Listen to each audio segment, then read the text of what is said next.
Bonjour, nous allons résoudre l'exercice suivant. Donc ici nous avons cette équation. On a du BaOH2 plus H3PO4. Alors, première étape, c'est de noter la formule générale. Donc ici, on a bien un métal avec OH, donc une base hydroxylée, plus on a ici du H avec un non-métal et de l'oxygène. C'est un acide ternaire. Donc, acide ternaire plus base hydroxylée donnera toujours un sel ternaire plus de l'eau. Donc, sel ternaire, c'est métal, non-métal, oxygène, plus H2O. Très bien. Ceci est la première étape. Ensuite, deuxième étape, nous allons noter le métal ici au niveau de notre équation. Donc, notre métal, c'est bien du barium. Donc, on note Ba. Ensuite, on a le non-métal qui est P, ainsi que de l'oxygène. Donc, nous avons BaPO. Alors ici, PO, c'est un groupement. Alors, est-ce que ça sera du phosphite ou du phosphate? PO3 ou PO4? Pour cela, revenons au niveau de nos réactifs et nous voyons ici que nous avons du phosphate, donc PO4. Alors, nous notons ici que c'est du PO4 que l'on a. Ensuite, nous allons faire la méthode du chiasme. Donc ici, on a du barium et on a ici du PO4. Donc ici, le barium, c'est valence 2. PO4, c'est valence 3.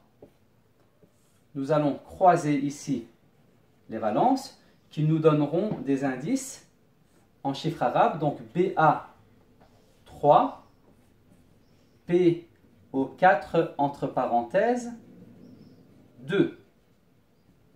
Ainsi, nous avons obtenu ici le produit de notre réaction. Donc c'est bien du Ba3, PO4 2 plus de l'eau plus H2O. Très bien. Maintenant, il ne nous reste plus qu'à équilibrer. Alors, on va commencer ici avec notre métal. On en a 3, donc 3Ba. Ici, on va ajouter 3 comme coefficient. Ici, au niveau du P, ici, on voit qu'on en a 2. Alors qu'ici, on n'en a qu'un. Donc, on va ajouter un 2 comme coefficient. Ensuite, on va s'occuper des hydrogènes.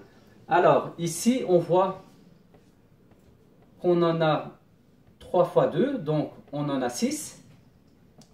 Et ici, on en a aussi 6. Donc, ça fait 12. Alors que de l'autre côté, on en a 2. Donc, on va ajouter un 6 comme coefficient pour équilibrer les hydrogènes. Et maintenant, on va vérifier les oxygènes. Alors, au niveau des oxygènes, ici, on a 3 fois 2 oxygène, donc ici on en a 6, et de ce côté on en a 2 fois 4, ça fait 8, donc on en a 6 et 8, alors que de l'autre côté on en a ici 8, et au niveau de notre molécule d'eau on en a 6, donc notre équation a bien été pondérée.